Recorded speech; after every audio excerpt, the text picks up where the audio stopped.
வணக்கம், இது data science with கீர்த்தி. நீங்கள் பார்த்துட்டு இருக்கிறது ANN2 LLM சீரீஸில் செகண்ட் எபிசோட். இன்றைக்கி எபிசோடில் நம்ம ஒரு நியூரல் நெட்வொர்க்கில் எத்தனை ஆக்டிவேஷன் ஃபங்க்ஷன்ஸ் இருக்குது அப்படின்றத 3 ஃபேமிலியாக நான் கிளாஸிஃபை பண்ணிட்டு வந்திருக்கேன். அது எல்லாத்தையுமே டீட்டெயில்டாக பார்த்துடலாம். வாங்க வீடியோக்குள்ளே போகலாம்.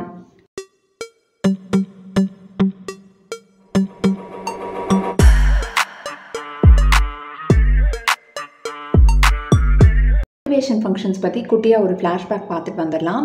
ஸோ நியூரல் நெட்வொர்க்ஸுங்க, அங்கேருந்து ஆரம்பிக்கலாம். So neural network is nothing but நம்மளோட ஹியூமன் பிரெயின் மாதிரி ஒரு கம்ப்யூட்டர் பிரெயினு. அந்த பிரெயின்குள்ளே நிறைய நியூரான்ஸ் வச்சுருக்காங்க. நியூரான்ஸை ஆக்டிவேட் பண்ணுறதுக்காக ஆக்டிவேஷன் ஃபங்க்ஷன்ஸ் யூஸ் பண்ணுறாங்க. ஆக்டிவேஷன்னா தமிழில் தூண்டுவித்தல் அப்படிங்கிறாங்கங்க. ஸோ ஆக்டிவேஷன் ஃபங்க்ஷன்ஸே இல்லை அப்படின்னா என்னவாயிடும்னா, ஒரு நியூரான்லையுமே நம்ம லைன் ஈக்குவேஷன் படிச்சிருப்போம்ல, y = mx + bன்னு. b இது ரெண்டு மட்டும் பேராமீட்டராக வச்சுக்கிட்டு மல்டிப்ளிகேஷன் அண்ட் சமேஷன் பண்ணிட்டு போயிடுவாங்க. ஸோ ஆக்டிவேஷன் அப்படின்னு ஒரு கான்செப்ட் உள்ளே கொண்டு வந்ததுனால தான் எந்த டேட்டாக்கு, அதாவது எந்த பேட்டர்னுக்கு எந்த நியூரான் ட்ரிகர் ஆகணும், எந்த நியூரான் சிக்னல் கொடுக்கணும் அப்படின்றத நம்ம நியூரல் நெட்வொர்க் நல்லா படிக்குது. ஃபர்ஸ்ட் ஃபங்க்ஷனே சிக்மாய்ட் ஃபங்க்ஷனுங்க. சிக்மாய்ட் ஃபங்க்ஷனோட ப்ரோஸ் அண்ட் கான்ஸ் பார்க்கலாம். சிக்மாய்டில் த பெஸ்ட் என்னன்னு பார்த்தீங்கன்னா, இதோட வேல்யூ 0லேருந்து 1க்குள்ளே வரும். 0.5க்கு மேலே இருக்கவங்கலாம் ஒரு கிளாஸ், 0.5க்கு கீழே இருக்கவங்கலாம் ஒரு கிளாஸ். அந்த மாதிரி கிளாஸிஃபிகேஷன் டாஸ்க்கு இது அதிகமாக யூஸ் பண்ணுவாங்க. அண்ட் லாஜிஸ்டிக் ரெக்ரெஷனில் கூட நம்ம இதை பற்றி டீட்டெயில்டாக பேசியிருந்தோம். சிக்மாய்டில் ஒரு பெரிய பிரச்சனை என்னென்னு பார்த்தீங்கன்னா, வேனிஷிங் கிரேடியன்ட் ப்ராப்ளம் அப்படின்னு சொல்கிறாங்க. இதில் பார்த்தீங்கன்னா எப்போதுமே நியூரல் நெட்வொர்க்கில் என்ன நடக்கும்னா, ஃபஸ்ட்டு ஒரு இன்புட் எடுத்துக்கிட்டு அது கூட சமேஷன் அண்ட் ஆக்டிவேஷன் பண்ணுவாங்கன்னு சொல்கிறாங்க.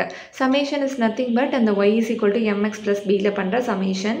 ஆக்டிவேஷன் அப்படின்னா நம்ம அப்ளை பண்ணுற இந்த ஆக்டிவேஷன் ஃபங்க்ஷன்ஸ். இந்த மாதிரி பண்ணி பண்ணி பண்ணி பண்ணி அவுட்புட் லேயர் வரையும் போவாங்க. போனதுக்கப்புறமா அவுட்புட் லேயரில் ஆக்சுவல் அவுட்புட்டுக்கும் நம்ம கண்டுபிடிச்ச அவுட்புட்டுக்கும் என்ன டிஃப்ரென்ஸ் இருக்குது அப்படிங்கிறத லாஸ் அப்படின்னு சொல்லி கண்டுபிடிப்பாங்க. இந்த லாஸை கம்மி பண்ணோம் அப்படின்னா நம்ம கண்டுபிடிச்ச அவுட்புட்டும் ஆக்சுவல் அவுட்புட்டும் சேம் ஆகிடும் இல்லையா? ஸோ இதை கம்மி பண்ணுறதுக்காக ஆப்டிமைசேஷன் அல்காரிதம் கொண்டு வந்தாங்க. அங்கே தான் நம்ம கிரேடியன்ட் டிசென்ட்டை ஃபஸ்ட்டு மீட் பண்ணோம். கரெக்டாக கிரேடியன்ட் டிசென்ட்டோட ஃபார்முலா என்னென்னு பார்த்தீங்கன்னா, weight new = weight old minus learning rate, அப்புறமா அந்த லாஸ் ஃபங்க்ஷனோட derivative, chain rule of derivatives last வீடியோலேயே பார்த்தோம்ல, அதெல்லாம் வந்துடும். ஸோ இதோட கோர் ஐடியா என்னென்னு பார்த்தீங்கன்னா, நம்ம நெட்வொர்க்கோட வெயிட்ஸ் அண்ட் பயஸை நம்ம பர்டிகுலர் அவுட்புட்டுக்கு தகுந்த மாதிரி இந்த கிரேடியன்ட் டிசைன் மாற்றி கொடுக்கும். கரெக்டாக? ஸோ இந்த கிரேடியன்ட் அப்படின்ற வார்த்தை தான் இங்கே ரொம்ப முக்கியம். இங்கே கிரேடியன்ட் அப்படிங்கிறது என்னன்னு சொல்கிறாங்கன்னா, அந்த ஸ்லோப் ஆர் டெரிவேட்டிவ், அந்த சேஞ்ச் இருக்கு இல்லையா, லாஸ்க்கு தகுந்த மாதிரி ஒரு குட்டி சேஞ்ச் வேல்யூ ட்ராவல்ஸ் பண்ணி எல்லா லேயருக்கும் போகும். அதுக்கு தகுந்த மாதிரி மறுபடியும் அடுத்த பேட்ச் ஒழுங்காக படிச்சுட்டு வருவாங்க நெட்வொர்க்கை. ஐ மீன் புது இன்புட்டுக்கு புது வேல்யூஸ் அப்டேட் பண்ணி அதை படிச்சுட்டு அதோட லாஸ் கண்டுபிடிப்பாங்க, மறுபடியும் பண்ணுவாங்க. இந்த வேலையை அப்படியே ரிப்பீட்டடாக நம்ம நம்பர் ஆஃப் ஐட்ரேஷன்ஸ் பண்ணிகிட்டே இருப்பாங்க. கரெக்டாக? ஸோ இங்கே இந்த வேனிஷிங் கிரேடியன்ட் ப்ராப்ளம் அப்படின்னா, வேனிஷ்னா மறைஞ்சு போகிறது அப்படிங்கிறாங்க. கிரேடியன்ட் டிசென்ட்டோட ஃபார்முலாவில் இந்த இடத்துல டெரிவேட்டிவ் வரப்போகுது. நம்ம கிரேடியன்ட் ஆகப்பட்டது காணாமலே போயிடுது ஒரு ஸ்டேஜில் அப்படின்னு சொல்கிறாங்க. எப்படி காணாமல் போயிடும் அப்படின்னு பார்த்தீங்கன்னா, சிக்மாய்டு ஆக்டிவேஷன் ஃபங்க்ஷனோட டெரிவேட்டிவோட formula sigma of x 1 - sigma of x. Again இது எங்கேருந்து வந்ததுன்னு கேட்டிங்கன்னா, இந்த கிளிப்பை நான் சைடில் ஆட் பண்ணுறேன், நீங்கள் பார்த்துக்கோங்க, புரிஞ்சு. மேக்ஸிமம் வேல்யூ பார்த்தீங்கன்னா 0லேருந்து 0.25க்குள்ளே மட்டும்தான் வரும் அப்படின்னு சொல்கிறாங்க. அது எப்படி கண்டுபிடிச்சிங்க அப்படின்னு அடுத்து கேட்பீங்க. ஸோ அது எப்படி கண்டுபிடிச்சாங்கன்னா, நம்மளோட சிக்மாய்ட் ஃபங்க்ஷன் இருக்குது இல்லையா, சிக்மாய்ட் ஃபங்க்ஷனோட கர்வ் எப்படி வரைஞ்சோன்னா அழகாக ஒரு எஸ் மாதிரி வரும்ல. இந்த ஃபங்க்ஷனில் டெரிவேட்டிவோட மேக்ஸிமம் வேல்யூ கண்டுபிடிக்கிறதுக்கு நான் சிக்மாய்டுக்கு 0.5 அப்படின்னு எடுத்துக்க போகிறேன். ஏன் 0.5 அப்படின்னு எடுத்து கேட்பீங்க. ஸோ சிக்மாய்டில் பார்த்தீங்கன்னா கீழேருந்து மேலே நம்ம ட்ராவல் பண்ணி போகிறோம். ஸோ இங்கேருந்து மேலே போகும்போது அந்த பெண்டு இந்த மேக்ஸிமம் அட் 0.5ல் தான் இருக்குது. ஏன் மேக்ஸிமம் அட் 0.5 அப்படின்னு பார்த்தீங்கன்னா, பேசிக்லி டெரிவேட்டிவ் அப்படின்னா உங்களுக்கு என்னென்னு தெரியும்ல, ரேட் ஆஃப் சேஞ்ச் இல்லைனா ஒரு ஸ்லோப் அப்படின்னு சொல்கிறாங்க. ஒரு மேக்ஸிமம் சேஞ்ச் எந்த இடத்துல நடந்துகிட்ருக்குன்னு பார்த்தீங்கன்னா, கீழேருந்து அந்த படியில் மேலே ஏறுறோம்ல, அந்த மிடில் தான் நடக்குது அப்படின்னு சொல்கிறாங்க. அதனால நான் சிக்மாய்டுக்கு 0.5ன்னு எடுத்துக்கிட்டு இந்த டெரிவேட்டிவ் ஈக்குவேஷன் அதை சப்ஸ்டியூட் பண்ணேன்னா 0.5 1 minus 0.5. So 0.5 into 0.5, 0.25. So sigmoid உடைய டெரிவேட்டிவ் உடைய மேக்ஸிமம் வேல்யூவே 0.25 தான். அதோட மேக்ஸிமம் சேஞ்சே 0.25 தான். அதை தாண்டி இல்லை அப்படின்றத கண்டுபிடிக்கிறாங்க. ஸோ இந்த 0.25 எடுத்துகிட்டு நமக்கு தான் டெரிவேட்டிவ் தெரியும் இல்லையா. அகைன் இந்த டெரிவேட்டிவில் 0.25 மட்டும் இல்லை, செயின் ரூல் ஆஃப் டெரிவேட்டிவ்ஸ்லேருந்து பல வேல்யூக்கள் இருக்குது. பட் எல்லாத்துக்குமே வந்து சிக்மாய்ட் தான் நான் அப்ளை பண்ணுறேன் இல்லையா. ஏன்னா சிக்மாய்ட் பற்றி தான் படிச்சுட்டு இருக்கோம். சிக்மாய்ட் அப்ளை பண்ணேன். அப்போ எல்லாத்துக்குமே நம்ம டெரிவேட்டிவ் எடுக்கும்போது என்ன தான் நீ பண்ணாலும் அந்த மேக்ஸிமம் வேல்யூ வந்து 0.25 மட்டும்தாம்மா வரும் அப்படின்னு சொல்லிட்டு ஒரு ரூல் இருக்குது மேக்ஸில். அது எப்படி வந்ததுன்றதை நான் சொல்லிட்டேன். ஓகேவா. ஸோ இந்த 0.25 எடுத்துக்கிட்டு ஓல்டு வெயிட் எடுத்துக்கிட்டு லேர்னிங் ரேட் கூட மல்டிப்ளை பண்ணிக்கணும். அகைன் லேர்னிங் ரேட்னா உங்களுக்கு தெரியும்னு நினைக்கிறேன். ஒரு ரொம்ப ரொம்ப சின்ன வேல்யூ 0.001 அந்த மாதிரி தான் எடுத்துக்குவாங்க. ஸோ ஒரு பாயிண்ட் நம்பர் அண்ட் இன்னொரு பெரிய பாயிண்ட் நம்பர் ரெண்டையும் மல்டிப்ளை பண்ணிங்கன்னா ரொம்ப ரொம்ப ஒரு பாயிண்ட் நம்பராக வந்துடும். ரொம்ப ரொம்ப ஒரு சின்ன நம்பர் 0.0000025 அந்த மாதிரி வந்துடும். ஓகேவா. ஸோ இப்படியே இந்த மாதிரி ஒரு குட்டி வேல்யூ எடுத்துகிட்டு நம்ம ட்ராவல் பண்ணி ஒரு லேயராக போனோம் அப்படின்னா ஒரு ஸ்டேஜில் வந்து என்னோட அந்த குட்டியூண்டு வேல்யூ காணாமலே போயிடும் அப்படிங்கிறாங்க. காணாமலே போனால் என்ன ப்ராப்ளம் ஆகும்னா ஓல்டு வெயிட்டும் நியூ வெயிட்டும் ஈக்குவல் ஆகிடும், சேஞ்சே இருக்காது. ஏதாவது ஒரு சேஞ்ச் இருந்தால் தானே நெட்வொர்க் வந்து அடுத்தடுத்து படிச்சுட்டே வந்து தன்னை அப்டேட் பண்ணிக்கிட்டே வந்து அந்த பேட்டர்னை கரெக்டாக ரெகக்னைஸ் பண்ண முடியும். அது நடக்காமல் போயிடும். இதுதான் சிக்மாய்டில் இருக்க பெரிய பிரச்சனை அப்படின்னு சொல்லிட்டு சொல்கிறாங்க. அண்ட் செகண்ட் ப்ராப்ளம் சிக்மாய்டில் என்னன்னு பார்த்தீங்கன்னா சிக்மாய்டு இஸ் அ நான் ஜீரோ சென்ட்ரிக் ஃபங்க்ஷன் அப்படின்னு சொல்கிறாங்க. ஸோ சிக்மாய்டோட கர்வ் நம்ம வரையும் போது நமக்கு தெரியும் 0லேருந்து 1க்குள்ளே மட்டும்தான் வந்து அதோட வேல்யூ வரும். அதோட வேல்யூஸ் எல்லாமே பாசிட்டிவ் வேல்யூஸாக மட்டுமே தான் இருக்கும். ஸோ 0லேருந்து 1 ஃபுல்லாகவே positive side of the graph இல்லையா. ஸோ இதனால் வந்து என்ன சொல்கிறாங்கன்னா இது 0வை சுற்றி இல்லை. ஸோ ஜீரோ சென்ட்ரிக் ஃபங்க்ஷன்னா 0 நடுவில் இருக்கும், ப்ளஸ் வேல்யூஸும் இருக்கும், மைனஸ் வேல்யூஸும் இருக்கும். 0வையே சென்டராக கொண்ட ஒரு ஃபங்க்ஷன். இதில் வந்து சென்டர் 0.5 வந்து இருக்குது. ஸோ சென்டர் வந்து 0வா இல்லைன்னா என்ன ப்ராப்ளம் அப்படின்னா கிரேடியன்ட் டிசன்ட் கண்டுபிடிக்கும் போது அந்த கிரேடியன்ட் கண்டுபிடிக்கிற ப்ராசஸ் வந்து லேட் ஆகும். ஏன்னா எல்லா வேல்யூமே வந்து பாசிட்டிவ்னு இருக்கிறதுனால ஒரு சிமெட்ரியே வந்து இல்லை, ஒரு மாதிரி பேலன்ஸ்டாக இல்லை. ஸோ அந்த கிரேடியன்ட் கேல்குலேஷன் ப்ராசஸ் வந்து அதிகமான டைம் எடுத்துக்கும். ஸோ இதுவும் வந்து இதுக்கு ஒரு ட்ராபேக். இதனால சிக்மாய்ட் வந்து அதிகமாக யூஸ் பண்ண வேண்டாம் அப்படின்னு நினச்சாங்க. Particularly for hidden layers. Again நமக்கு தெரியும் கிளாசிஃபிகேஷனுக்கு அவுட்புட் லேயருக்கு சிக்மாய்டை தவிர வேறு வழியே இல்லை. ஏன்னா 0லேருந்து 1 வரைக்கும் அழகாக கொடுக்குற ஒரே ஒரு ஆக்டிவேஷன் அல்காரிதம் அது மட்டும்தான். கரெக்டாக. அண்ட் இன்னொரு குட்டி ட்ராபேக் கூட சொல்கிறாங்கங்க. It's not a big drawback என்ன கேட்டிங்கன்னா இதோட ஈக்குவேஷனில் வந்து ஒரு எக்ஸ்போனன்ட் இருக்காமா. எக்ஸ்போனன்ட் இருந்ததுன்னா எங்களுக்கு கம்ப்யூட்டேஷன் டைம் அதிகமாகுது, எக்ஸ்போனன்ட் இல்லாமல் ஆக்டிவேஷன் கொடுங்க அப்படின்னு கூட கேட்குறாங்க. tan h activation function. So tan h வந்து வேல்யூ வந்து -1லேருந்து +1க்குள்ளே வரும். இதோட கிராஃபும் பார்த்திங்கன்னா ஒரு எஸ் ஷேப்டு கர்வ் தான், பட் 0 வழியாக போகுது. அதுதான் இங்கே something to notice. So sigmoid மாதிரி இல்லாமல் tan h வந்து 0 சென்டர்ட் ஆக்டிவேஷன் ஃபங்க்ஷன். அதோட வேல்யூஸில் வந்து மீன் எடுத்தோம்னா 0 அப்படின்னு சொல்லிட்டு நமக்கு வந்து கிடைக்கும். அதோட வேல்யூஸ் பாசிட்டிவ் சைட்லேயும் இருக்கும், நெகட்டிவ் சைட்லேயும் இருக்கும். ஸோ இதனால் என்ன ஆகும்னு பார்த்தீங்கன்னா கிரேடியன்ட் கம்ப்யூட்டேஷன் வந்து கொஞ்சம் ஃபாஸ்ட்டாக வந்து நடக்கும். tan hலையும் வேனிஷிங் கிரேடியன்ட் ப்ராப்ளம் வந்து இருக்குது அப்படின்னு சொல்கிறாங்க. ஸோ tan hக்கு வந்து நம்ம டெரிவேட்டிவ் எடுக்கிறோன்னு வச்சுக்கோங்களேன். டெரிவேட்டிவோட ஃபார்முலா வந்து இதுதான். பட் இந்த டெரிவேட்டிவ்க்கு வந்து நம்ம கண்டுபிடிக்கணும் அப்படின்னா எப்போயுமே வந்து அந்த ஃபங்க்ஷன் எப்போ வந்து மேக்ஸிமமாக இருக்குன்றதை பார்க்கணும் இல்லையா. அதாவது அந்த ரேட் ஆஃப் சேஞ்ச் வந்து அதிகமாக எப்போ இருக்கும் அப்படின்னா கீழேருந்து மேலே ஏறும்போது அந்த மிடில் ஏரியாவில். நம்ம சிக்மாய்டில் வந்து 0.5ல் நடந்தது, அது இங்கே 0ல் நடந்துகிட்ருக்கு. ஸோ 0ன்றதை எடுத்து சப்ஸ்டியூட் பண்ணேன்னா என்னோட tan hோட டெரிவேட்டிவ் வேல்யூ வந்து மேக்ஸிமம் 0லேருந்து 1 வரைக்கும் போகுது அப்படின்னு எனக்கு தெரியுது. ஸோ அன்லைக் சிக்மாய்ட் வந்து 0.25 வரைக்கும் தான் போச்சு. But derivative of tan h வந்து 1 வரைக்கும் கூட போகக்கூடியது தான். tan hோட டெரிவேட்டிவ் வேல்யூ என்ன தான் 0 to 1 இருந்தாலும் இப்போ நமக்கு இன்புட் வந்து ரொம்ப எக்ஸ்ட்ரீமாக இருக்குன்னு வைங்களேன். ஒரு பெரிய பாசிட்டிவ் வேல்யூ இல்லை ஒரு பெரிய நெகட்டிவ் வேல்யூ அந்த மாதிரி வருதுன்னா tan h வந்து பெரிய பாசிட்டிவ் வேல்யூக்கு +1 கொடுக்கும், பெரிய நெகட்டிவ் வேல்யூக்கு -1 கொடுக்கும். அது வந்து நமக்கு கிராஃப்லேருந்தே தெரியும் இல்லையா. ஸோ இந்த மாதிரி +1 -1 இந்த வேல்யூஸ் எடுத்துகிட்டு நம்ம டெரிவேட்டிவ் கண்டுபிடிச்சோம் அப்படின்னா டெரிவேட்டிவில் வேறு ஒரு 1 இருக்குது. ஸோ 1 - 1 வந்து 0ன்னு போகக்கூடிய சிச்சுவேஷன் வந்து ஆகிடும். ஸோ இதில் அவங்க என்ன சொல்ல வராங்க அப்படின்னா வேனிஷிங் கிரேடியன்ட் ப்ராப்ளம் வந்து tan hலையுமே வந்து இருக்குது. டெரிவேட்டிவ் வந்து அட் அ சர்டன் பாயிண்ட் 0வாகவே வந்து ஆகிடும். டீப்பான நெட்வொர்க்லலாம் நம்ம உள்ளுக்குள்ளே போகும்போது வெயிட் நியூவும் வெயிட் ஓல்டும் சேம் ஆகிறதுக்கான வாய்ப்பு இருக்குது. அகைன் ஒரு எக்ஸ்போனண்ட்டுக்கே அவங்க வந்து எங்களுக்கு கம்ப்யூட்டேஷன் டைம் அதிகமாகிடும்னு சொன்னாங்க. இங்கே 4 எக்ஸ்போனண்ட் வந்து இருக்குது. ஸோ எக்ஸ்போனண்ட் கால்குலேஷனுக்கு அதிகமாக டைம் எடுத்துக்கும். ஸ்விஷ் அப்படின்னு சொல்கிறாங்க. ஸ்விஷ் அப்படின்னா செல்ஃப் கேட்டட் ஃபங்க்ஷன் அப்படின்றது டெஃபினேஷன். இது வந்து கூகுள் வந்து லான்ச் பண்ண ஒரு ஆக்டிவேஷன் ஃபங்க்ஷன். இதோட ஃபார்முலாவில் என்ன பண்ணாங்கன்னு பார்த்தீங்கன்னா, நம்ம சிக்மாய்டு ஆக்டிவேஷனோட இன்புட்டையும் சேர்த்து மல்டிப்ளை பண்ணிக்கிறாங்க. X dot sigmoid of x அப்படின்னு பண்ணாங்க. இது எதனால் பண்ணாங்க, இது எப்படி ஹெல்ப் பண்ணிச்சு அவங்களுக்கு அப்படின்னு பார்த்தீங்கன்னா, இந்த மாதிரி மல்டிப்ளை பண்ணதுக்கப்புறமா எக்ஸுக்கு ரேண்டமாக ஒரு வேல்யூ வரும். இன்புட்டில் வர ஏதோ ஒரு வேல்யூ, பாசிட்டிவ் வேல்யூவோ நெகட்டிவ் வேல்யூவோ சம் வேல்யூ வந்து வரும் இல்லையா? அதை வந்து சப்ஸ்டியூட் பண்ணும்போது நம்மளோட சிக்மாய்டோட கிராஃப், அதாவது இந்த ஸ்விஷ்ஷோட கிராஃப் வந்து எப்படி இருந்ததுன்னு பார்த்தீங்கன்னா இந்த மாதிரி இருந்ததுங்க.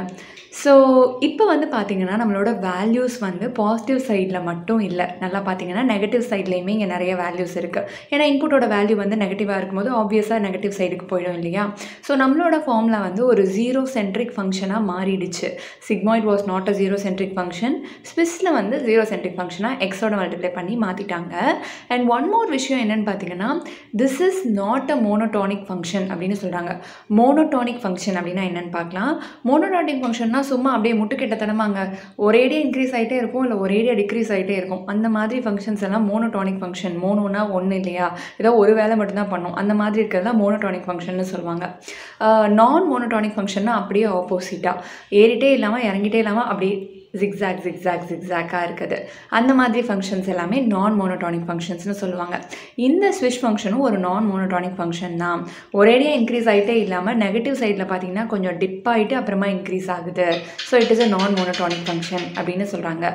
இன்னொரு முக்கியமான விஷயம் வந்து it is not having vanishing gradient problem.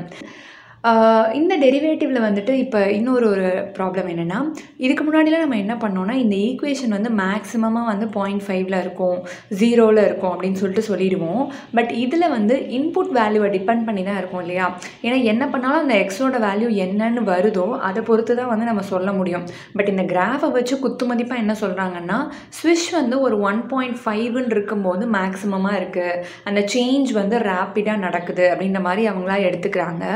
அப்படி எடுத்துகிட்டு நிறைய ரிசர்ச்சர்ஸ் வந்து கண்டக்ட் பண்ணும்போது டெரிவேட்டிவில் வந்து அந்த 1 போட்டோம் அப்படின்னு வச்சுக்கோங்களேன், இந்த டெரிவேட்டிவோட வேல்யூ 1 தாண்டி போகுது, 1.2 அப்படின்னு சொல்லி அவங்களுக்கு கிடச்சிருக்கு. ஸோ இதுக்கு முன்னாடி இந்த ப்ராப்ளமே இதுதான் இல்லையா? எப்போ பார்த்தாலும் இந்த டெரிவேட்டிவோட வேல்யூ 0லேருந்து 1க்குள்ளேயே இருக்குது. ஸோ ஒரு புள்ளி வச்ச நம்பராகவே வருது. இப்போ பார்த்தீங்கன்னா 1 தாண்டி போயிடுச்சு, 1 விட ஒரு பெரிய நம்பர் ஆகிடுச்சு. ஸோ இதனால் வந்து வேனிஷிங் கிரேடியன்ட் ப்ராப்ளம் இல்லை. ஸோ ஒரு பெரிய நம்பர் எடுத்துகிட்டு ஒரு சின்ன லேர்னிங் ரேட் கூட மல்டிப்ளை பண்ணிவிட்டு நம்ம ப்ரொசீட் பண்ணாலும் நிறைய லேயர்ஸ் இருந்தாலும் அந்த கிரேடியன்ட் ஆகப்பட்டது மறையாது. ஒரு கடைசி ஸ்டேஜுக்கு போனாலும் கொஞ்சோண்டாவது இருக்கும். அப்படின்றதுனால வேனிஷிங் கிரேடியன்ட் ப்ராப்ளம் இல்லாத ஒரு ஆக்டிவேஷன் ஃபங்க்ஷன் கண்டுபிடிச்சிட்டோம் நம்ம அப்படின்னு சொல்லி பெருமைப்பட்டுக்கிட்டாங்க கூகுள். பட் இதில் வந்து சில ட்ராபேக் என்ன அப்படின்னு பார்த்தீங்கன்னா, இந்த ஸ்விஷ் வந்து கம்ப்யூட்டேஷனலி ஹெவின்னு சொல்கிறாங்க. அகைன் சிக்மாய்டு கூட இன்புட்டை மல்டிப்ளை பண்ணுறோம். சிக்மாய்டில் ஒரு எக்ஸ்போனன்ட் இருக்குது, ஓகேவா? ஸோ அப்படின்னு சொல்கிறாங்கங்க. ஸோ நம்ம சிக்மாய்டு ஃபங்க்ஷனை வந்துட்டு எக்ஸ் கூட மல்டிப்ளை பண்ணால் அதை வந்து ஸ்விஷ் அப்படின்னு சொல்லி கொண்டு வந்தாங்க. இதிலே வேனிஷிங் கிரேடியன்ட் ப்ராப்ளம் வந்து நம்ம காணாமல் போயிடுச்சு. இந்த சிக்மாய்டை தூக்கிட்டு ஏன் வந்து நம்ம tan h போடக்கூடாது, ஒரு ஜீரோ சென்ட்ரிக் சூப்பரான ஃபங்க்ஷனை கொடுப்போமே, அப்போ என்ன நடக்குதுன்னு பார்க்கலாம் அப்படின்னு சொல்லிட்டு ஒரு க்யூரியாசிட்டியில் இந்த டைக்னட்டா மிஸ்ரா அப்படின்றவர் 2019 ஒரு ஆக்டிவேஷன் ஃபங்க்ஷன் விட்டார். அதுதான் இந்த மிஷ். ஸோ இதோட ஃபார்முலா வந்து பார்த்தீங்கன்னா, இன்ஸ்டெட் ஆஃப் சிக்மாய்டு அந்த இடத்துல வந்து நமக்கு tan h வந்திருக்கு. ஸோ இதோட அட்வான்டேஜ் என்ன அப்படின்னு பார்த்தீங்கன்னா, இதுவும் வந்து நான் மோனோடானிக் ஃபங்க்ஷன், அதாவது கண்டினியூஸாகவும் இன்க்ரீஸோ டிக்ரீஸோ ஆகாது. அண்ட் இதுவும் வந்துட்டு ஜீரோ சென்ட்ரிக்காக இருக்குது. நம்ம ஸ்விஷ் மாதிரியே வந்து ஜீரோ சென்ட்ரிக்காக வந்து இருக்குது. வேனிஷிங் கிரேடியன்ட் ப்ராப்ளம் இங்கேயும் வந்து இல்லைங்கிறாங்க. இது எப்படி சொல்கிறாங்கன்னு பார்த்தீங்கன்னா, அகைன் இதுக்கு டெரிவேட்டிவ் எடுத்திருப்பாங்க. அந்த டெரிவேட்டிவ் எடுத்துகிட்டு இந்த மிஷ் வந்து எந்த இடத்துல மேக்ஸிமமாக இருக்குதுன்னு பார்த்துருப்பாங்க. ஸோ மேக்ஸிமம் வந்து 1.2 அப்படின்ற இடத்துல இருக்குதுன்னு சொல்கிறாங்க. இது வந்து எதை வச்சு சொல்கிறாங்க அப்படின்னு பார்த்தீங்கன்னா, இன்ட்யூஷன்லாம் கிடையாது. இதுக்கு பின்னாடி ஒரு மேக்ஸ் இருக்குது. நிறைய ரிசர்ச்சர்ஸ் வந்து உட்காந்து அதை அல்ஜிப்ரிக்லி சால்வ் பண்ணிவிட்டு இந்த இடத்துல தான் வருது அப்படின்னு சொல்கிறாங்க. அது ரொம்ப தேவையில்லைன்றதுனால நான் அந்த நம்பர் மட்டும் எடுத்துக்கிட்டேன். ஸோ 1.2 அப்படின்ற இடத்துல வந்து இது ஹையாக இருக்குதுன்னு சொல்கிறாங்க. இந்த 1.2 வந்து நாம் இந்த ஈக்குவேஷனில் சப்ஸ்டியூட் பண்ணோம்னா நமக்கு வந்து ஸ்லோப் வந்து ஒரு பாயிண்டில் 1.3 தாண்டி கூட போகும் அப்படின்னு சொல்கிறாங்க. So which is again a beautiful thing. So slope வந்து வேனிஷ் ஆகாமல் அதிகமாகிட்டு இருக்கு. அந்த அதிகமாகிற ஸ்லோப் எடுத்துகிட்டு நம்ம அப்படியே நியூரல் நெட்வொர்க்கில், பெரிய நெட்வொர்க்கில், ஒரு 40-50 லேயர் இருக்க நெட்வொர்க்கில் உள்ளுக்குள்ளே போனோம்னா எப்போதுமே நம்ம கிரேடியன்ட் வந்து மறையவே மறையாதுப்பா, வேனிஷே ஆகாதுப்பா அப்படின்னு சொல்கிறாங்க. அண்ட் இதில் இன்னொரு ஒரே ஒரு ட்ராபேக் என்ன சொல்கிறாங்கன்னா, மிஷ் வந்து ரொம்ப கம்ப்யூட்டேஷ்னலி ஹெவியான ஒரு ஃபங்க்ஷன்ப்பா. ஸோ ரெலு அப்படின்னா ரெக்டிஃபைட் லீனியர் யூனிட்ஸ் அப்படிங்கிறாங்கங்க. These are all linear units. So ஒரு பெரிய டோர் மாதிரின்னு வச்சுக்கோங்களேன். அந்த டோரில் வந்துட்டு என்ன பண்ணுறாங்கன்னா, நியூரானுக்கு வந்து உள்ளே போகலாமா போகக்கூடாது அப்படின்ற மாதிரி ஒரு என்ட்ரி டோர் இது. இந்த டோரில் வந்துட்டு அந்த இன்புட் வேல்யூ பாசிட்டிவாக இருந்ததுன்னா உள்ளே போகலாம், you are welcome. Input value நெகட்டிவாக இருந்ததுன்னா உள்ளே போகக்கூடாது, அந்த நியூரான் ஆக்டிவேட் ஆகாது, you are not allowed, no entry உனக்கு அப்படின்ற மாதிரி தான் மீனிங். ஸோ ரெலுவில் வந்து வேனிஷிங் கிரேடியன்ட் ப்ராப்ளமே கிடையாது. இதுதான் ஒரு பியூட்டிஃபுல்லான விஷயம். ஏன் அப்படின்னு பார்த்தீங்கன்னா, நம்ம டெரிவேட்டிவ் எடுப்போம் வழக்கம் போல். டெரிவேட்டிவ் எடுத்தீங்க அப்படின்னா derivative of x is nothing but 1. எப்பயுமே வந்து கிரேடியண்ட்டோட வேல்யூ 1ன்னு தான் வரும், 1க்கு கம்மியாக வராது. ஸோ 1ன்றது ஒரு நல்ல நம்பர் அப்படிங்கிறதுனால அதை எடுத்துகிட்டு நம்ம லேர்னிங் ரேட் கூட மல்டிப்ளை பண்ணிவிட்டு உள்ளுக்குள்ளே போனாலுமே வந்துட்டு we will not suffer any vanishing gradient problem. என்னென்ன அப்படின்னு பார்த்தீங்கன்னா, இட் ஹேஸ் டையிங் ரெலு ப்ராப்ளம் அப்படின்னு சொல்கிறாங்கங்க. இப்போ என்னோட இன்புட் வேல்யூ வந்து ஒரு நெகட்டிவான வேல்யூவாக இருக்குது, எக்ஸ் வந்து ஒரு நெகட்டிவான வேல்யூவாக வருதுப்பா, ஒரு கண்டினியூஸாகவே நெகட்டிவாகவே வருது, -2 -1 -4 அந்த மாதிரியே வந்துட்டுருக்குன்னு வச்சுக்கோங்களேன். இந்த நெகட்டிவான வேல்யூ எடுத்துகிட்டு நான் வந்து நியூரான் ஆக்டிவேஷன் ஃபங்க்ஷன் ஸ்டார்ட் பண்ணும்போது என்னோட வேல்யூ வந்து ஆக்டிவேஷன் ஃபங்க்ஷனுக்கு எப்போதுமே 0 அப்படின்னு சொல்லிட்டு வந்துடும். ஸோ அந்த நியூரான் வந்து ஆக்டிவேட்டே ஆகலை, அந்த டோர் வந்து ஓப்பன் பண்ணி உள்ளே விடவே இல்லை. அப்படிங்கிறதுனால அந்த ரெலு வந்து டையிங் ரெலு அப்படின்னு சொல்லிட்டு சொல்கிறாங்க. அந்த ரெலு வந்து இறந்துருச்சு, டையிங் ரெலு ப்ராப்ளம் ஆகிடுச்சு.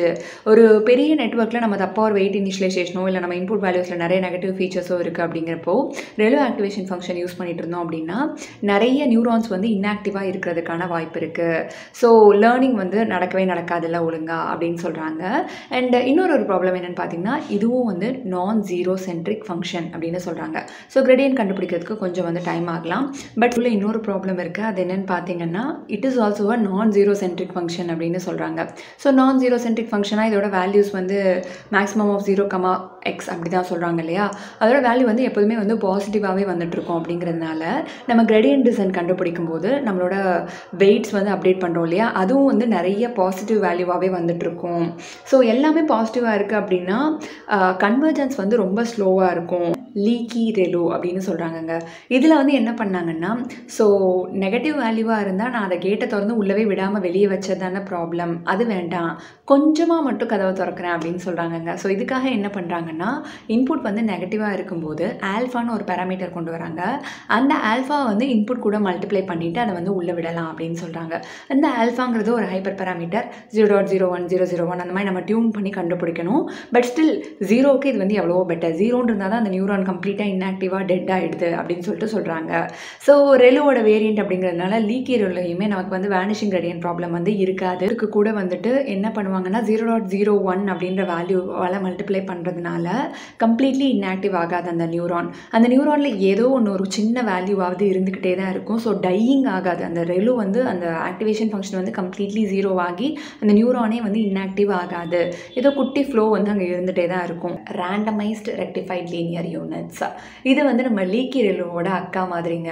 ஸோ இதில் என்ன பண்ணுவாங்கன்னு பார்த்தீங்கன்னா, நம்ம லீக்கி ரெலுவில் என்ன பண்ணோம், நம்மளோட வேல்யூ இன்புட் வேல்யூ வந்து நெகட்டிவாகவோ 0வாவோ இருந்ததுன்னா அதை வந்து ஒரு ஆல்ஃபான்னு ஒரு லீக்கி வேல்யூ கொஞ்சமாக மட்டும் ஓப்பன் பண்ணி விடுவோம் அப்படின்னு சொன்னோம்ல, அதை ஆட் பண்ணிவிட்டு மல்டிப்ளை பண்ணிவிட்டு உள்ளே விட்டுட்டு இருந்தோம். இங்கே என்ன பண்ணுறாங்கன்னா, அந்த ஆல்ஃபாவோட வேல்யூவை வந்து ஒரு யூனிஃபார்ம் ரேஞ்ச்லேருந்து எடுத்துக்கணும் அப்படின்னு சொல்கிறாங்க. ஒரு லோயர் பவுண்ட் ஒரு அப்பர் பவுண்டு 0.1 0.5 இதுக்குள்ளே வந்து ஒரு யூனிஃபார்மான வேல்யூ வந்து நம்ம பிக் பண்ணிக்கணும் அப்படின்னு சொல்லிட்டு சொல்கிறாங்க. இப்படி பண்ணுறது மூலிமா அவங்க என்ன பண்ணுறாங்கன்னா, ரெகுலரைசேஷன் வந்து நடக்குது அப்படின்னு சொல்கிறாங்க. ரெகுலரைசேஷன் அப்படின்னா உங்களுக்கு தெரியும்னு நினைக்கிறேன். பேசிக்லி நம்ம L1 ரெகுலரைசேஷன் L2 ரெகுலரைசேஷன்லாம் பார்த்துருப்போம்ல, டேட்டா கூட கொஞ்சம் நாய்ஸ் வந்து இன்ட்ரடியூஸ் பண்ணுவாங்க. லீக்கி ரெலுவில் பார்த்த மாதிரி இங்கேயும் வந்து சேம் ட்ராபேக்ஸ் இருக்குது. என்னென்னு பார்த்தீங்கன்னா, இதுவும் வந்து நான் ஜீரோ சென்ட்ரிக் ஃபங்க்ஷன் தான். 0வை சுற்றி எல்லா வேல்யூவும் இல்லை. ஸோ கிரேடியன்ட் கம்ப்யூட் பண்ணும்போது ஜிக்ஸாக் ஆக வாய்ப்புகள் இருக்குது. எக்ஸ்போனென்ஷியல் ரெலு, எக்ஸ்போனென்ஷியல் லீனியர் யூனிட், இதில் என்ன சொல்கிறாங்கன்னா, நீ ஸ்டாண்டர்டாக ஒரு வேல்யூலாம் எடுக்காத, அந்த எக்ஸ்போனென்ஷியல் டேர்ம் இருக்கும் இல்லையா, யூலர்ஸ் நம்பர், அதை வந்து எடுத்துக்கோ, அதை வச்சுட்டு ஒரு கண்டினியூஸான ஸ்மூத்தான கர்வை வந்து இதை மாற்றலாம் அப்படின்னு சொல்லிட்டு சொல்கிறாங்க. ஒரு ஸ்டாண்டர்டான வேல்யூவாக இல்லாமல் டிஃப்ரெண்ட் வேல்யூஸ்க்கு தகுந்த மாதிரி அதோட எக்ஸ்பொனென்ஷியல் பவர் எடுத்துகிட்டு கொண்டு வரலாம் அப்படிங்கிறாங்க. ஸோ எக்ஸ்பொனன்ட் பற்றி உங்களுக்கு பெருசாக தெரியல, யூலர்ஸ் நம்பர் பற்றி தெரியல அப்படின்னா இது வந்து ஒரு க்ரோத் ஆர் டிகே பேராமீட்டர் அப்படின்னு சொல்லுவாங்க. பேசிக்லி வந்துட்டு எந்த ஒரு ஃபீல்ட்லையுமே ஒரு ஒரு இந்த வேல்யூ வந்து இன்றைக்கி இப்படி இருக்குது, ஒரு 2 வருஷம் கழிச்சு எப்படி இருக்கும், இல்லை ஒரு 4 வருஷத்துக்கு முன்னாடி எப்படி இருந்தது, இதெல்லாம் கண்டுபிடிக்கணும் அப்படின்னா இந்த யூலர்ஸ் கான்ஸ்டன்ட் யூஸ் பண்ணி எக்ஸ்பொனென்ஷியலாக ரைஸ் பண்ணுவாங்க. பேசிக்லி ஒரு ஸ்மூத்தான கண்டினியூஸ் கிராஃப் மாதிரி முன்னாடி பின்னாடிலாம் தெரிஞ்சுக்கிறதுக்காக எக்ஸ்பொனன்ட் வந்து யூஸ் பண்ணுவாங்க. ஒரு -1 கூட போட்டிருக்காங்க, பண்ணிவிட்டு அதுக்கப்புறம் மல்டிப்ளை பண்ணுறாங்க. எதுக்காக இந்த -1 e⁻x விட்டுருக்கலாமே அப்படின்னு அடுத்து நீங்கள் யோசிப்பீங்க. நல்லா பார்த்தீங்கன்னா எப்போல்லாம் இன்புட் வந்து ஜீரோவாகவோ நெகட்டிவாகவோ இருக்கோ அப்போ கூட நமக்கு ட்ரான்சிஷன் வந்து ஸ்மூத்தாக வேணும். ஸோ இப்போ நான் e⁻ வெறும் x மட்டும் வச்சுக்கிறேன், x வந்து 0வாக இருக்குன்னு வச்சுக்கோங்களேன், எனிதிங் பவர் 0 1ன்னு ஆகிடும். ஸோ நம்ம ஃபார்முலாவில் சப்ஸ்டியூட் பண்ணோம் அப்படின்னா ஆல்ஃபா மல்டிப்ளைட் பை 1. ஸோ அந்த x is equal to 0 அப்படிங்கும்போது என்னோட ஆக்டிவேஷன் வந்து 0ன்னு இருக்காது, ஆல்ஃபா அப்படின்னு சொல்லிட்டு இருக்கும். இந்த ட்ரான்சிஷன் வந்து ஸ்மூத்தாக இல்லை. இதுவே x வந்து நெகட்டிவான வேல்யூவாக இருக்குது அப்படின்னா அவுட்புட் வந்து ரொம்ப பெருசாக இருக்காது, பட் என்னோட ஆக்டிவேஷன் வந்து அதை கண்ட்ரோல்லே வச்சுக்குது, ஒரு பவுண்டில் வந்து கொண்டு வருது அப்படின்னு சொல்கிறாங்க. ஸோ e⁻x - 1 அப்படிங்கிறதுக்கு காரணம் வந்து x 0வாக இருந்தாலும் x நெகட்டிவாக இருந்தாலும் அதை ஒரு பவுண்ட்லேயே வச்சுக்கணும். ELU has all the best things we வாண்ட்டுங்க. இது வந்து வேனிஷிங் கிரேடியன்ட் ப்ராப்ளம் இல்லாத ஒரு ஆக்டிவேஷன் ஃபங்க்ஷன், இது வந்து ஜீரோ சென்டர்ட் ஃபங்க்ஷன் அப்படின்னு சொல்கிறாங்க. How beautiful is that. Zero சென்டர்னா உங்களுக்கு நல்லா தெரியும்னு நினைக்கிறேன். மீன் எடுக்கும்போது 0ன்னு வரும், அதோட சென்டரில் வந்து பாசிட்டிவ் அண்ட் நெகட்டிவ் எல்லாமே வந்து இருக்கும். இப்படி இருக்கிறதோட ப்ளஸ் என்னன்னு பார்த்தீங்கன்னா கிரேடியன்ட் டிசன்ட் அப்போ சிமெட்ரிக்கலாக வந்து நம்ம பேலன்ஸ் பண்ணி இறங்கி வர முடியும். அந்த கிரேடியன்ட்டோட ஆப்டிமைசேஷன் வந்து இன்னுமே வந்து ஃபாஸ்டராக வந்து இருக்கும். So that alright. ReLU activation ஃபேமிலியில் 4வதாக நம்ம பார்க்க போகிறது வந்து செலு அப்படின்னு சொல்கிறாங்கங்க. செலுனா scaled exponential linear unit. So ஸ்கேல்டுன்ற ஒரு டேர்ம் வந்திருக்கு. இது வச்சு என்ன அச்சீவ் பண்ணுறாங்கன்னு ஃபஸ்ட்டு பார்த்துட்டு வந்துடலாம். ஸோ இதை வச்சுட்டு பண்ணுறது மூலிமா நம்ம நெட்வொர்க்கில் வந்து எல்லா வெயிட்ஸ் அண்ட் பயஸுமே வந்துட்டு நார்மலைஸ்டாக வந்து மெயின்டைன் பண்ணுறாங்க அப்படிங்கிறாங்க. ஸோ நார்மலைசேஷன் அப்படின்றது ஸ்டாட்டிஸ்டிக்கில் ஆல்ரெடி பார்த்துருப்போம். மீன் 0 அண்ட் வேரியன்ஸ் வந்து 1 அப்படின்ற மாதிரி வச்சுக்கிறாங்களாம். மீன் 0 வேரியன்ஸ் 1 அப்படின்னு அவங்க எதை சொல்கிறாங்கன்னு பார்த்தீங்கன்னா பொதுவாகவே நியூரல் நெட்வொர்க்கில் வந்து இன்புட் லேயர் அவுட்புட் லேயர் நிறைய ஹிடன் லேயர்ஸ் இருக்கும்ல, ஒரு லேயருக்கும் போகிற அந்த இன்புட் வந்து மீன் 0 அண்ட் வேரியன்ஸ் 1 அப்படின்ற மாதிரி இந்த ஆக்டிவேஷன் ஃபங்க்ஷன் நம்ம யூஸ் பண்ணோன்னா கொண்டு வந்துட முடியும் அப்படின்னு சொல்லிட்டு சொல்கிறாங்க. ஸோ இது இல்லாத காலத்துலலாம் என்ன பண்ணிட்டு இருந்தாங்கன்னா பேட்ச் நார்மலைசேஷன் அப்படின்னு சொல்லிட்டு ஒன்று பண்ணுவாங்க. ஸோ நியூரல் நெட்வொர்க்கில் உங்களுக்கு தெரியல, பேட்சாக எடுத்து தான் வந்து ப்ராசஸ் பண்ணுவாங்க. அப்படி பண்ணும்போது இன்புட்டை வந்து ஒரு இதுலேருந்து இன்னொரு இதுக்கு போகிறப்போ எல்லா செட் ஆஃப் இன்புட்டையும் எடுத்துகிட்டு பேட்ச் நார்மலைசேஷன் அப்ளை பண்ணுவாங்க. ஸோ மீன் 0 வேரியன்ஸ் 1 இருக்க மாதிரி மாற்றிட்டு அந்த நார்மலைஸ்டு இன்புட்ஸ் தான் வந்து அடுத்த நியூரான்ஸ் அந்த ஹிடன் லேயருக்கு வந்து இன்புட்டாக பாஸ் பண்ணுவாங்க. ஸோ இந்த செலு ஆக்டிவேட் பண்ணுறது மூலிமா நம்ம என்ன அச்சீவ் பண்ணுறோம்னா இந்த வெயிட்ஸ் எல்லாமே வந்துட்டு அந்த நார்மலைஸ்டு மீன் 0 வேரியன்ஸ் 1 வரதுக்கு தகுந்த மாதிரி ஆட்டோமேட்டடாக வந்து கொடுக்க முடியும் அப்படின்னு சொல்கிறாங்க. ஸோ இதில் வந்து இந்த டெவலப்பர்ஸ் வந்து இந்த செலு ஆக்டிவேஷன் ஃபங்க்ஷன்ஸை லான்ச் பண்ணாங்கல்ல, அவங்களே வந்துட்டு இந்த லாம்டாக்கும் இந்த ஆல்ஃபாக்கும் வந்து வேல்யூ வந்து இந்த ரேஞ்சில் தான் இருக்கணும் அப்படின்னு சொல்லிட்டு ரிசர்ச் மூலிமா வந்து கண்டுபிடிச்சிருக்காங்க. ஃபிக்ஸட் கான்ஸ்டன்ஸ் இதோட வேல்யூ. அகைன் இதோட ப்ரோஸ் அண்ட் கான்ஸ் பார்த்தீங்கன்னா இங்கேயும் வந்துட்டு வேனிஷிங் கிரேடியன்ட் ப்ராப்ளம் கிடையாது. ஏன்னா இது வந்து ரெலுவுடைய டெரிவேட்டிவ் இல்லையா, ரெலு அண்ட் ரெலுவை சார்ந்தவர்கள் யாருக்குமே வந்து வேனிஷிங் கிரேடியன்ட் ப்ராப்ளம் கிடையாது. ஜீரோ சென்ட்ரிக் தான். ஏன்னா கிரேடியன்ட் கண்டுபிடிக்கும் போது பாசிட்டிவ் வேல்யூ நெகட்டிவ் வேல்யூ ரெண்டுமே இருக்குது. அதனால ஸ்மூத்தாக வந்து அந்த ப்ராசஸ் எங்களுக்கு அமையுது அப்படின்னு சொல்கிறாங்க. வந்து கெலு அப்படின்னு சொல்கிறாங்க. கெலுவோட ஃபுல் ஃபார்ம் வந்து காசியன் எரர் லீனியர் யூனிட். இப்போ வந்து அது காசியன் டிஸ்ட்ரிபியூஷன் வச்சு எடுத்து பார்க்குறாங்க. ஸோ என்ன பண்ண போகிறாங்கன்னா அந்த இன்புட் கூட சேர்த்து அந்த சிடிஎஃப் ஆஃப் த இன்புட்டை வந்து எடுத்து மல்டிப்ளை பண்ணிக்க போகிறாங்க. சிடிஎஃப் அப்படிங்கிறது ஒரு பர்டிகுலர் வேல்யூக்கு வர்ற வரைக்கும் எவ்வளோ ப்ராபபிலிட்டி இருந்ததோ அதை வந்து சிடிஎஃப் அப்படின்னு டிஃபைன் பண்ணுவாங்க. முதல்ல வந்து இதோட காசை வந்து புரிஞ்சுக்கலாம். எதுக்காக இங்கே காசியன் டிஸ்ட்ரிபியூஷன் எடுத்துக்கிறீங்க நீங்கள் அப்படின்னா எந்த ஒரு இன்புட் வேல்யூமே வந்து இப்போ இந்த இன்புட் வேல்யூ எக்ஸு, இந்த வெயிட்ஸு, இந்த பயஸு, இது எல்லாத்தையும் சேர்ந்து நம்ம கும்லிங் பண்ணிகிட்டு இருக்கோம்ல இந்த நியூரல் நெட்வொர்க்கில். இந்த கும்லிங் வந்து சென்ட்ரல் லிமிட் தியரத்தின் மூலமாக அதன் அடிப்படையில் என்ன சொல்கிறாங்கன்னா எப்பயுமே காசியன் டிஸ்ட்ரிபியூஷனாக தான்ப்பா இருக்கும். நீ ஒத்துக்கிட்டாலும் சரி ஒத்துக்காட்டையும் சரி இதோட டிஸ்ட்ரிபியூஷன் வந்து ஒரு பெல் கர்வாக மட்டுமே தான் இருக்கக்கூடும் அப்படின்றது வந்து முன்னாடியே ப்ரீ டிஃபைன்ட். அந்த காரணத்தினால என்ன பண்ணுறாங்கன்னா எக்ஸு வந்து என்னவா வேணால் இருந்துட்டு போகட்டும், 0க்கு கம்மியாக இருக்கட்டும், 0வாக இருக்கட்டும், 0க்கு மேலேயாக இருக்கட்டும், நான் என்ன போகிறேன் போகிறேன்னா சிம்பிளி வந்து அந்த பர்டிகுலர் எக்ஸுக்கு வர்ற வரைக்கும் எனக்கு எவ்வளோ ப்ராபபிலிட்டி இருந்ததோ அதை வந்து அது கூட மல்டிப்ளை பண்ணிக்க போகிறேன். அதாவது இது எப்படின்னா, ரெலுவில் வந்து பாசிட்டிவாக இருக்கவங்களை மட்டும்தான் அலோவ் பண்ணுவோம், நெகட்டிவாக 0வாக இருக்கவங்களெல்லாம் வந்து துரத்தி விட்டுருவோம் அப்படின்னு சொல்லிட்டு இருந்தாங்க. பட் கெலுவில் என்ன பண்ண போகிறாங்கன்னா, ஒரு இன்புட் வருது அப்படின்னா அது நமக்கு தேவைப்படாதா அப்படிங்கிறத ப்ராபபிலிட்டியை வச்சு கண்டுபிடிச்சிக்கிட்டு, தேவைப்பட்டாலும் படுவான்ப்பா, அதனால் அவன் எவ்வளோ தூரம் தேவைப்படுவான் அப்படின்றத மட்டும் நம்ம நோட் பண்ணி வச்சுக்கலாம், அப்புறமா மல்டிப்ளை பண்ணிக்கலாம் அதை அப்படின்னு சொல்லிட்டு நோட் பண்ணிக்கிறாங்க. அந்த எவ்வளோ தூரம் தேவைப்படுவான் அப்படிங்கிறது தான் வந்து கியூமுலேட்டிவ் டிஸ்ட்ரிபியூஷன் ஃபங்க்ஷன், சிடிஎஃபாக வந்து எடுத்துக்கிறாங்க. ஸோ கெலுவில் வந்துட்டு என்ன இல்லை, எல்லாமே இருக்குது. ஒரு குரூப்பே இல்லாமல் ரேண்டமாக இருக்கும்ல மற்ற ஆக்டிவேஷன் ஃபங்க்ஷன்ஸ், அதெல்லாம் என்னென்னு பார்க்கலாம். ஃபர்ஸ்ட் வந்து பார்த்திங்கன்னா மேக்ஸ் அவுட் ஆக்டிவேஷன் அப்படின்னு சொல்கிறாங்க. ஸோ பேர்லேயே தெரியுது, மேக்ஸிமமான வேல்யூவை வந்து அவுட்புட் பண்ணக்கூடிய ஆக்டிவேஷன் ஃபங்க்ஷன்ஸ். ஸோ இப்போ ஒரு நியூரான் இருக்குது அப்படின்னு வைங்களேன், அதில் வந்து எப்பயும் போல் சமேஷன் ப்ளஸ் ஆக்டிவேஷன் நடக்கும். சமேஷன் முடிஞ்சதுக்கப்புறமா இந்த ஆக்டிவேஷன் பார்ட்டில் என்ன பண்ணுறாங்கன்னா, அந்த சமேஷனுக்கே வந்துட்டு எப்பயுமே ஒரு நியூரானுக்கு ஒரு வெயிட் அண்ட் ஒரு பயஸ் இருக்கும்ல, இங்கே அப்படி யூஸ் பண்ணாமல் ஒரு set of weight and set of bias வந்து யூஸ் பண்ணாங்க. ஃபார் எக்ஸாம்பிள் இந்த செட்டோட சைஸ் வந்து நான் 3ன்னு எடுத்துக்கிறேன்னா, ஸோ 3 வெயிட் 3 பயஸ் கிடைக்கும். ஸோ 3 அந்த சமேஷன் டேர்ம் அண்ட் எனக்கு 3 கிடைக்கும். மேக்ஸிமமான அவுட்புட் கொடுக்குதோ அதை வந்து ஆக்டிவேஷன், அதை வந்து அடுத்த லேயருக்கு பாஸ் பண்ணுவாங்க. ஸோ அதான் மேக்ஸ் அவுட் ஆக்டிவேஷன் அப்படின்னு சொல்கிறாங்க. இது வந்து கம்ப்யூட்டேஷனே பயங்கர ஹெவியாக இருக்கும். ஏன்னா உங்களுக்கு பார்த்தோன்னே புரிஞ்சுக்கணும்னு நினைக்கிறேன், நிறைய வெயிட்ஸ் அண்ட் நிறைய பயஸ் வந்து எக்ஸ்ட்ரா எடுத்து ஒரு நியூரான்கே இவங்க செலவு பண்ணிகிட்டு இருக்காங்க. பட் மேக்ஸ் அவுட்டில் வந்துட்டு ஒரு நல்ல விஷயம் என்னென்னு பார்த்தீங்கன்னா, வழக்கம் போல் வேனிஷிங் கிரேடியன்ட் ப்ராப்ளம்லாம் வந்து இருக்காதுங்க. டெரிவேட்டிவ் வந்து 0 ஆகிடும் அப்படின்ற பிரச்சனைலாம் வராது. ஏன்னா இவங்க என்ன பண்ணுறாங்கன்னா, இருக்கிறதுலே மேக்ஸிமம் வந்து எடுத்துக்கிறாங்க. Different set of weights and different set of biases use பண்ணிவிட்டு அதில் எது மேக்ஸிமமாக வருதோ அதான் வந்து எடுத்துக்கிறாங்க. ஸோ நெகட்டிவாக வந்ததுன்னா 0வாக வந்ததுன்னா போயிடுமே, 0 ஆகிடுமே அப்படின்னா நம்ம பயப்படவே வேண்டாம். வேனிஷிங் கிரேடியன்ட் ப்ராப்ளம் வந்து இங்கே கிடையாது. அண்ட் இன்னொரு நல்ல விஷயம் என்ன பண்ணியிருக்காங்கன்னு பார்த்தீங்கன்னா, நம்ம எப்போயுமே மேக்ஸிமமான அவுட்புட் வந்து எடுக்கிறோம், நிறைய பேரை ட்ரை பண்ணி மேக்ஸிமமான அவுட்புட் எடுக்கிறோம் அப்படின்றதுக்காக ட்ராப் அவுட் வந்து இதில் ஆட் பண்ணோம் அப்படின்னா அந்த நெட்வொர்க் வந்து இன்னும் வந்து கொஞ்சம் கம்ப்யூட்டேஷன் வந்து கம்மியாகும் அப்படின்னு சொல்கிறாங்க. ஸோ ட்ராப் அவுட்னா என்ன அப்படின்றத இந்த இடத்துல நான் டீட்டெயிலாக சொல்லிடுறேன். ஸோ ட்ராப் அவுட் அப்படின்னா என்னென்னா, பொதுவாகவே நியூரல் நெட்வொர்க்ஸ் வந்து டிஃப்ரெண்ட் நியூரான்ஸ் வந்து கனெக்ட் பண்ணுறதுனால ஒரு இன்புட்டை வந்து ரொம்ப ஓவராக படிச்சுட்டு ஓவர் ஃபிட்டிங் நடக்கிறதுக்கான காரணங்கள் அதிகமாக இருக்குது. இதில் என்ன ப்ரிவென்ட் பண்ணுறதுக்காக என்ன பண்ணுறாங்கன்னா, அங்கங்கே கொஞ்சம் நியூரான்ஸை வந்து ட்ராப் பண்ணுறாங்கங்க. பேசிக்லி இதை ப்ரிவென்ட் பண்ணுறதுக்காக என்ன பண்ணுறாங்கன்னா, அங்கங்கே கொஞ்சம் நியூரான்ஸை வந்து ட்ராப் பண்ணுறாங்கங்க basically. So drop out equal to 0.2 அப்படின்னு சொன்னேன்னா, அந்த சர்டன் பாயிண்ட் ஆஃப் டைமில் ஃபார்வர்ட் ப்ராபகேஷன் அப்போ என்ன நடக்கும்னா, என் நெட்வொர்க்கில் வந்து 0.2% ஆஃப் நியூரான்ஸ் வந்து இன்ஆக்டிவ் ஆகிடும். ஸோ அந்த நியூரான்ஸ் எல்லாம் ஃபயரே பண்ணாது, அந்த கனெக்ஷன் வந்து பிரேக் ஆகிடும். அந்த மாதிரி வந்து பண்ணுவாங்க. மீதி நியூரான்ஸ் எல்லாம் ஸ்கேல் பண்ணிக்குவாங்க. அதாவது இப்போ இந்த பர்டிகுலர் நியூரானோட ஃபயரிங் வந்து நான் ஸ்டாப் பண்ணுறேன் அப்படின்னா, இதோட ட்ராப் வந்து அடுத்த நெட்வொர்க்கை பாதிக்கக்கூடாது அப்படின்றதுக்காக மீதி இருக்க 4 நியூரானுக்குமே வந்துட்டு ஸ்கேலிங் பண்ணி அதோட வெயிட்டை வந்து அது 4க்கும் தகுந்த மாதிரி ஆட் பண்ணி மறுபடியும் அடுத்த லேயருக்கு அனுப்பி வைப்பாங்க. ஸோ இதுதான் வந்து idea behind drop out. So drop out அப்படின்னா நியூரல் நெட்வொர்க்கில் ஓவர் ஃபிட்டிங்கை தடுக்கிறதுக்காக சில நியூரான்கள் வேணும்னே பிளான் பண்ணி செயலிழக்கப்படுது. அதான் வந்து ட்ராப் அவுட். ஓகேவா? ஸோ அப்படிங்க நமக்கு அதான் ப்ராப்ளம் இல்லையா? நிறைய பெரிய நெட்வொர்க்கு, நிறைய நியூரான் இருக்குது, எல்லாத்துக்குமே நான் set of weights and bias வந்து ட்ரை பண்ணி எது வந்து மேக்ஸிமமோ அதை எடுத்துக்கோன்னு சொல்கிறேன்.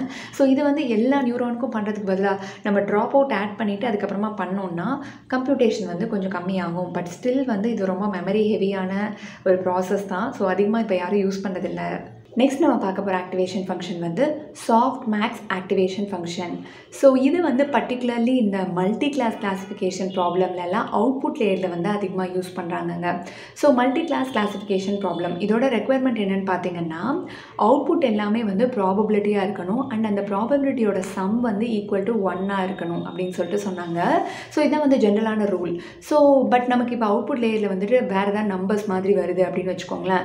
ஸோ நாம் என்ன பண்ணுவோம்னா, யூஸ்வலாக இந்த மாதிரி நம்பர்ஸ் மாதிரி வருது, சம் வந்து 1ன்னு வரணும்னா எல்லாத்துக்கும் என்ன பண்ணிடுவோம், ஆவரேஜ் எடுத்துருவோம் இல்லையா?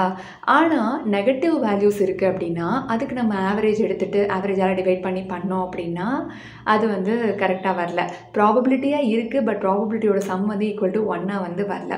ஸோ இந்த ப்ராப்ளம் எல்லாம் சால்வ் பண்ணணும். அதாவது ஒரு வேல்யூ வந்து -∞ +∞ இருக்குது, எனக்கு நெகட்டிவ் வேல்யூஸ் வேணாம், அதுலேருந்து நான் எஸ்கேப் ஆகணும், 0லேருந்து ∞ மாறணும் அப்படின்னா அப்போ என்ன பண்ணுவோம்னா எக்ஸ்பொனன்ட் வந்து யூஸ் பண்ணுவாங்க. ஸோ எக்ஸ்பொனன்ட் யூஸ் பண்ணி இந்த ஃபார்முலாவை இப்படி டிஃபைன் பண்ணுறாங்க.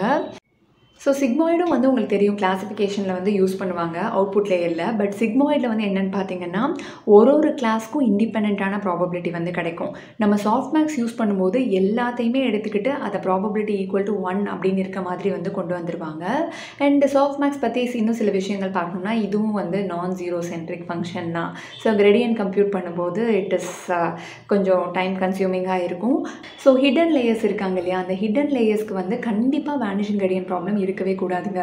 ஏன்னா அதுதான் ரொம்ப முக்கியமானது, அந்த வெயிட்டை கேரி பண்ணி கொண்டு போய் அப்டேட் பண்ணுறது இல்லையா. ஸோ அந்த மாதிரி கேட்டகரியில் வின் பண்ணவர் வந்து ரெலு தான். ரொம்ப டீப்பான நெட்வொர்க், ஒரு பெரிய என்எல்பி ப்ராப்ளம் இல்லை கம்ப்யூட்டர் விஷன் ப்ராப்ளம் அப்படிங்கும்போது நமக்கு வந்து அந்த கஸ்டமைஸ்டான ரெலூஸ் இருந்தாங்க இல்லையா, ஈலு, செலு, கெலு அதெல்லாம் கூட யூஸ் பண்ணிக்கலாம். ஸ்விஷ் அந்த மாதிரி யூஸ் பண்ணிக்கலாம். பட் சிக்மாய்ட் டான்ஹெச் வந்து அவாய்ட் பண்ணிடணும். ஸ்விஷ் அவுட்புட் லேயரில் வந்து நம்ம பைனரி கிளாஸிஃபிகேஷன் பண்ணுறோம் அப்படின்னா சிக்மாய்ட் யூஸ் பண்ணிக்கலாம். இதுவே அவுட்புட் லேயரில் நம்ம மல்டி கிளாஸ் கிளாஸிஃபிகேஷன் பண்ணுறோம் அப்படின்னா we have to use soft max. இன்றைக்கி செஷனில் நீங்கள் பார்த்த இந்த ஆக்டிவேஷன் ஃபங்க்ஷன்ஸ் எல்லாம் உங்களுக்கு நல்லா புரிஞ்சிருந்தது அப்படின்னா உங்கள் டேட்டா ஃப்ரெண்ட்ஸ்க்கெல்லாம் இதை மறக்காமல் ஷேர் பண்ணுங்கள். நன்றி.